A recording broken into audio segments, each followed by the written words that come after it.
That is freaking perfect. So satisfying. That is awesome.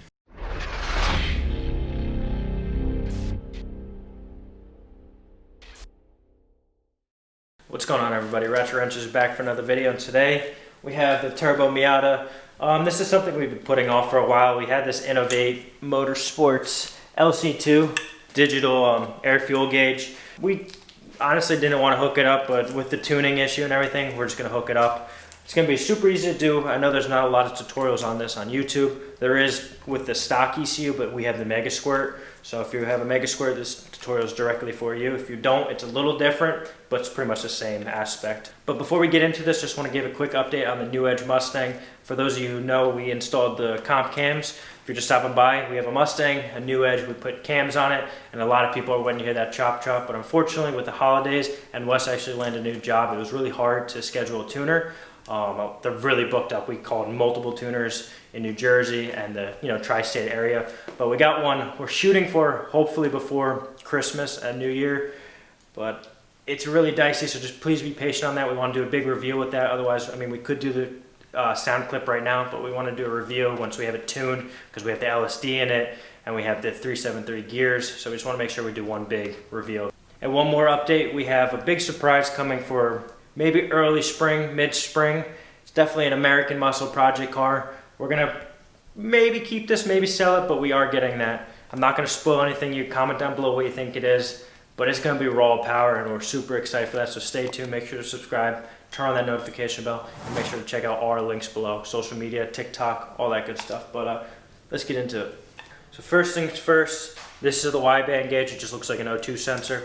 We have our O2 sensor here.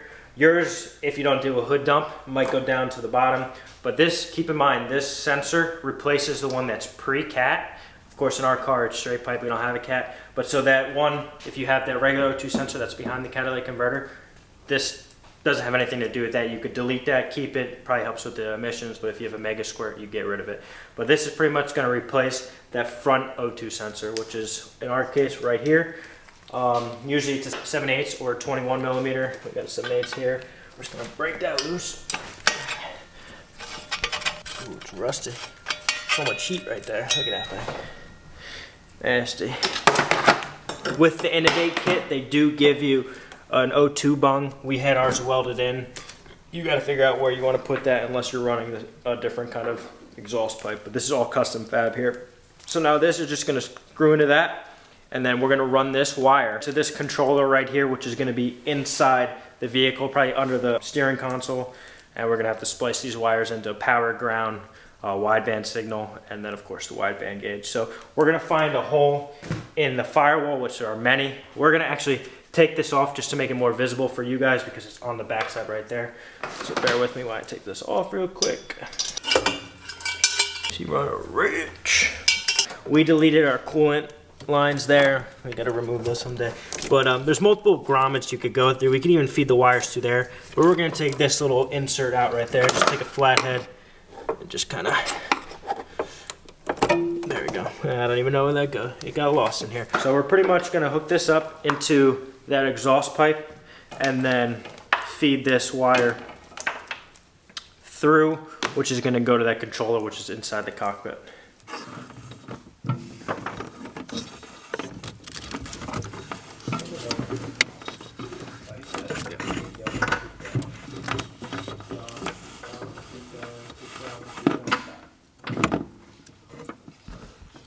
So this is what it will look like from the backside. We're just going to tuck it under here. We're going to end up zip tying it out of the way because our exhaust is right here. We don't want to burn any wires. I'm going to throw this back on, plug that sensor into here, and we'll get to the next step, which is going to be pretty much just wiring and figure out what wire sources and grounds and all that good stuff. So we got our LC-2 sensor controller here. This connector is going to go to the one that we fed through the firewall. These two, for this particular platform, we're not going to use, so we just tape those up and set them to the side. We got some wires here. We got red, which we're going to tap into a 12-volt power supply source. Preferably, definitely use a, we're going to use a test light, but we're going to tap it into something that only gives it 12 volts when the ignition's on. Otherwise, you'll just drain your battery and you'll have the gauge running while the car's off, and you don't want that. Then you got the black here, which is going to be a ground. So we'll tap that into a ground anywhere on the block, or any bare metal. The yellow itself is going to go to the gauge right here. We'll get to that later.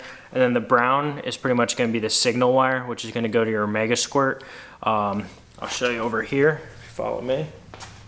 Over here we have our stock O2 sensor plug or connector. We're gonna, this is connected to the main body harness, wire harness, so we're gonna just cut that off, strip it back and connect it to this brown wire. I do recommend having an extra wire loom so you could connect it and make it reach this, because there's no way this will reach that. There is other ways to connect it straight to the Megasquirt itself, but this is the easiest way. It's straight into the OEM wire harness. So we'll cut that back, peel it, butt connect it, shrink wrap it over it, and that will be done. So we're gonna start wiring it up. So we found our power source we're gonna tap in. That red wire on the controller is gonna tap into this wire loom here. This is going straight into the ignition cylinder. This blue wire right there, that thick blue wire, is what we're going to tap into. That's the power supply. So when you put the key in the ignition, that gets current and 12 volts. So that's exactly what we want to turn on and power the sensor. So what we're going to do is just pretty much cut this. It's almost like a protective heat shrink kind of thing. We're just going to cut that back so we have more access and more visibility for that blue wire. And we're going to pretty much piggyback connect it, or you could cut it and splice and do some butt connectors, but it's easier just to do a piggyback connector. So we'll put that right on top of it, put our power source in there, and then we have power supply. So we're going to cut that back now. So we got our piggyback connector here. We're just going to put that on over the wire, and then we're going to take our red power supply or power source from the controller and just stick that in there. Okay, that's in there. Now let's crunch it down, piggyback it.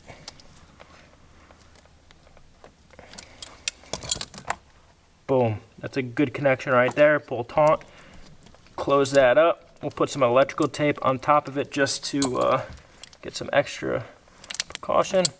Now we got our power source connected. Next, we're gonna take the black and try and find a ground. We're gonna make sure we have a good clean surface so we have a good ground. So while we're down here, we're gonna just peel that a little off. We're gonna put our butt connectors on the ground and the signal wire, just because we're gonna need some extra wire to reach the destination we want. Crimp that down. We got our heat shrink on. Now we're just gonna heat it up, shrink it, and mold it to the wire and plastic. And that's just an extra layer of protection. Just creates a good seal. Weather tight seal. Boom. Now we're going to do the same thing, put the butt connector on this, and then we're going to feed that wire to get to that O2 sensor. So I'm not going to really film this because it's just the same procedure. Put a butt connector, get some white wire that we got here, and then we're going to feed it through that and get it through the engine bay.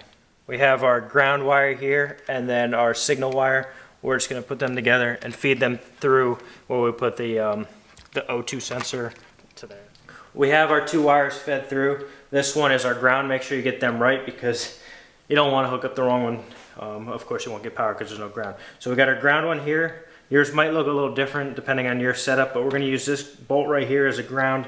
We got these little connectors. Highly suggest having ring terminals. You put it onto the wire and just put it on the back side of the bolt and you'll screw it down. I'll strip this. We're going to take this bolt out. You could find any bolt, honestly. You could use, those are strut tires, maybe not those ones. You could use that one. You could use just anything that has a contact to bare metal. This has some paint under it, so we're going to pretty much just chip away that paint, just scuff it away so we get a good ground. So we'll just see, you can already tell it's kind of scuffed up. That's bare metal right there, unpainted. We'll scuff it up some more. But over here, now that I got the bolt out, I'm going to figure out which ring fits best around that. So in theory, this bolt is going to be clamping this down and the body's going to be doing that, and it'll create a wedge, so this won't move, and that will be your ground. So I'm just going to clean up all the surfaces, just make it a bare metal contact, and it'll just sit like that.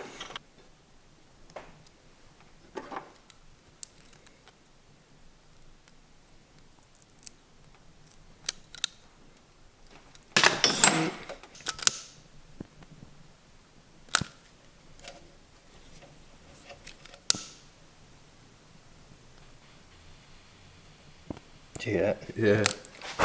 So we're going to take our screw, just put that through. I already sanded that down. And of course you clean the back side of that screw as well. Everything has to be clean. If you have any interruptions, it's going to be finicky, and you don't want to have to do all this twice. Granted, it's not hard, but it's more just the time of doing it. That's a good ground right there. We'll zip tie this and make it all look pretty and get it out of the way when we're completely done. Now it's time to go to the signal wire. I gave plenty of excess here.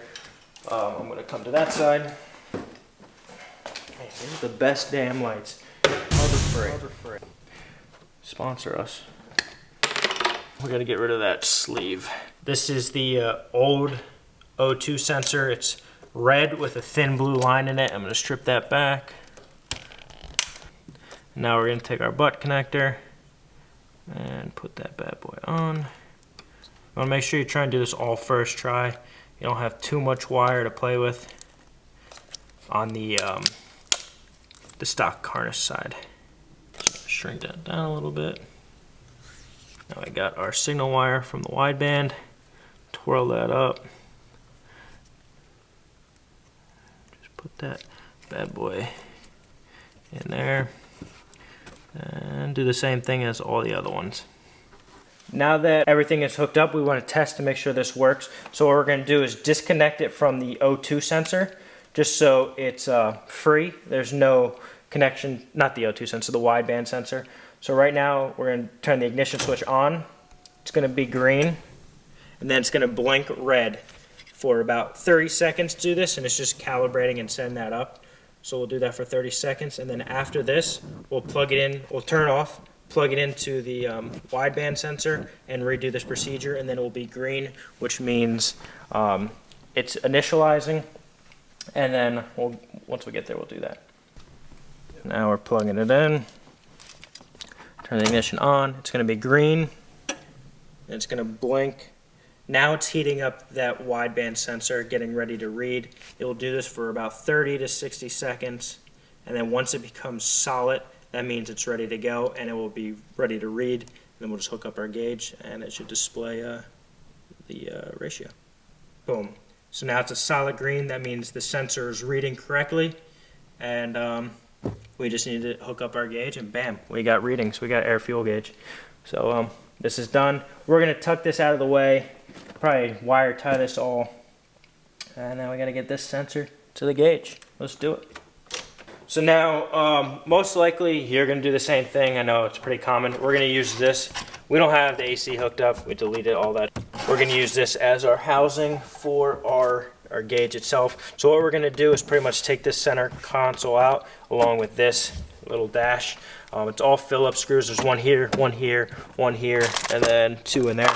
We're just going to remove that real quick, and we'll get this out of the way, and we'll go from there. One thing you're going to have to do is unscrew the shift knob, just so you get the boot over it. Boom. There's two connectors here.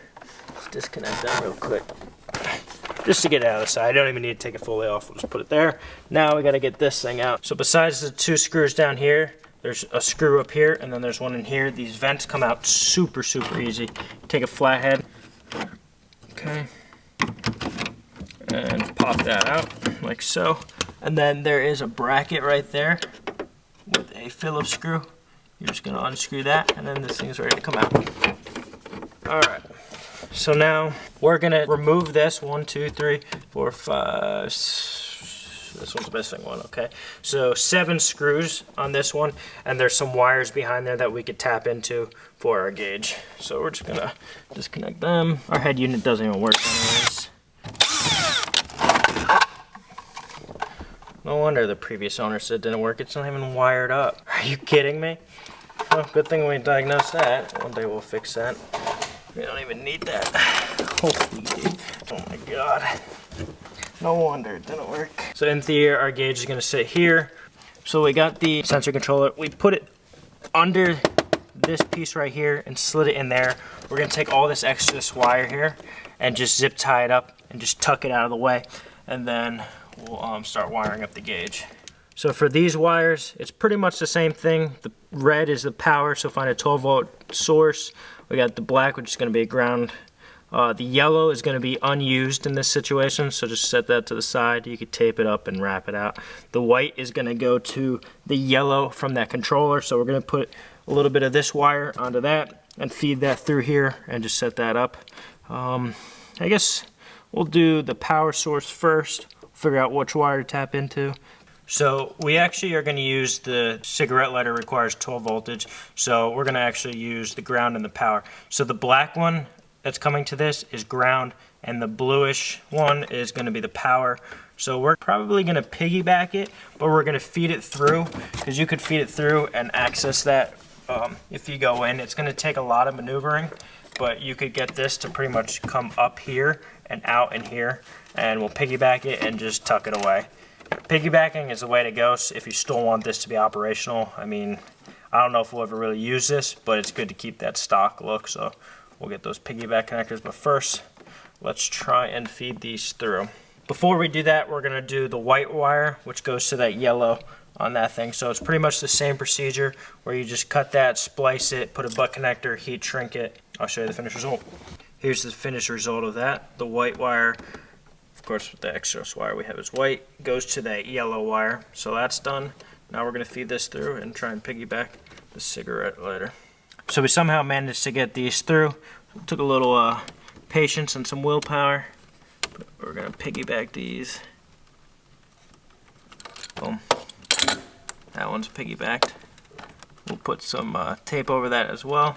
Black goes to black, and we'll do the same procedure. So we have the stock air vent here, which we'll utilize. We went ahead and took this little ball inside out, and we're gonna put that in there because that fits so perfectly.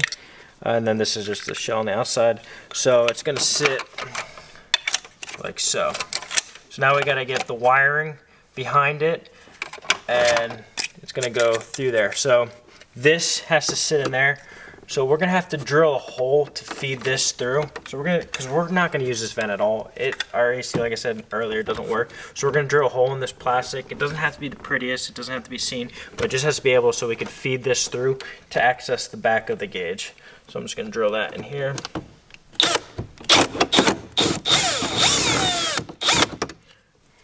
So we're gonna feed this from the back side under. So we managed to get that hole right there. This is sent through. So we're gonna put that like that and just hook up this gauge. And that will just sit right in that housing. We'll put this outer ring to make it look pretty. If it fits, I don't know if it will. And it does, dude, that is perfect. That is freaking perfect. Except I just gotta take this plastic cover off. So satisfying for all you ASMR lovers out there. Boom. That is awesome. So we'll just tuck that in there like so. So the camera's actually dying. We're gonna button this all up and then we'll show you the finished results.